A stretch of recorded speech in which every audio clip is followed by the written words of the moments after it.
মানে কথাটা বলতে হবে। দেখেন, আপনারা মাৎসন্যায়ের কথা জানেন।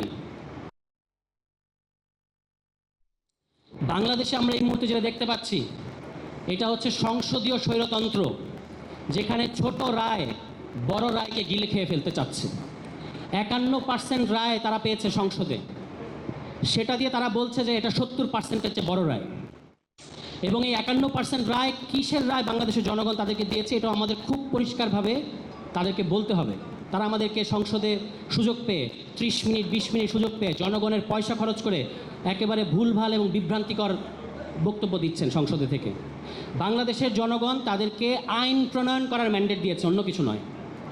একটা সরকার যখন ক্ষমতায় আসে, তাদেরকে জনগণ ভোট দিয়ে সরকারে পাঠিয়েছে, এর মানে হচ্ছে আপনাদেরকে খুব স্পেসিফিক ল মেকিং ম্যান্ডেট দিয়েছে, অন্য কিছু দেয় নাই।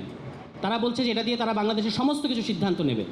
কিন্তু এই 51% রায় দিয়ে আপনারা 70% রায়কে কোনোভাবেই অবজ্ঞা কিংবা অস্বীকার করতে পারবেন না। দেখেন, প্রতারণার মাত্রাটা কত গভীর, যেটা আদিবের কথা কিছুটা এসেছে, যে উনারা কিন্তু গণভোটের পক্ষ নিয়েছিলেন। উনারা গণভোটের পক্ষ নিয়ে এখন বলছেন আমাদেরকে কুইনাইন খাওয়ানো হয়েছে।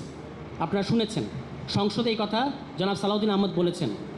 এমন একটা পরিস্থিতিতে আমরা পড়ে গেলাম, এখন বাংলাদেশের আদালত সংসদের মধ্যে দাঁড়িয়ে বলছেন নির্বাচন কমিশন সংবিধান লঙ্ঘন করেছে, তিনি রায় দিচ্ছেন।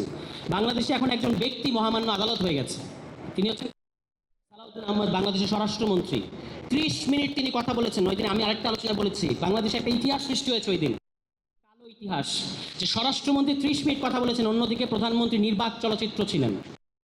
মিনিটও তিনি কথা বললেন না যে গণভোট কিংবা এই জুলাই সনদের ব্যাপারে তার সরকার কি করবে, এই নিয়ে তিনি একটা মিনিট। আপনারা শুনেছেন স্বরাষ্ট্রমন্ত্রী বলছেন যে সংসদ নেতার পক্ষে আমি বললাম আমরা সংবিধান সংশোধনী কমিটি করব। এই কথা বলতে পারেন না? এই নির্বাক চলচ্চিত্র দিয়ে আমরা কি করব? আপনি হাসেন, আপনি সিনেমা দেখেন, আপনি হেঁটে যান, আপনি নিজের পানি নিজে ঢেলে খান, এটা দিয়ে আমাদের কি কাজ? আপনার প্রধান কাজ হচ্ছে রাজনৈতিক সমস্যার সমাধান করা, এটা আপনি করতে পারছেন না।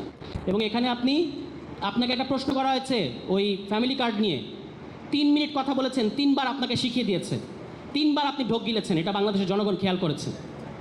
ফলে এই যে গণভোট নিয়ে আপনারা এখন যেটা করছেন, এবং খুব তারা বলছেন যে সংসদ সার্বভৌম, আমি আপনাদেরকে ওপেন চ্যালেঞ্জ দিতে চাই, যদি আপনারা দেখাতে পারেন বাংলাদেশের সংবিধানে কোথাও লেখা আছে যে সংসদ সার্বভৌম, আমরা আর সংবিধান আইন নিয়ে কোনোদিন কথা বলবো না। কোথায় লেখা আছে বাংলাদেশ সংবিধানে? কোথায় বলা আছে যে সংসদ সার্বভৌম? কোথাও বলা নাই। আর মানে সংবিধানের 7 অনুচ্ছেদের মধ্যে বলা আছে এই প্রজাতন্ত্রের মালিক বাংলাদেশের জনগণ, এবং জনগণের অভিপ্রায়ের পরম অভিব্যক্তি রূপে সংবিধানের প্রাধান্য থাকবে, এটা বলা আছে। সংবিধানের কি থাকবে?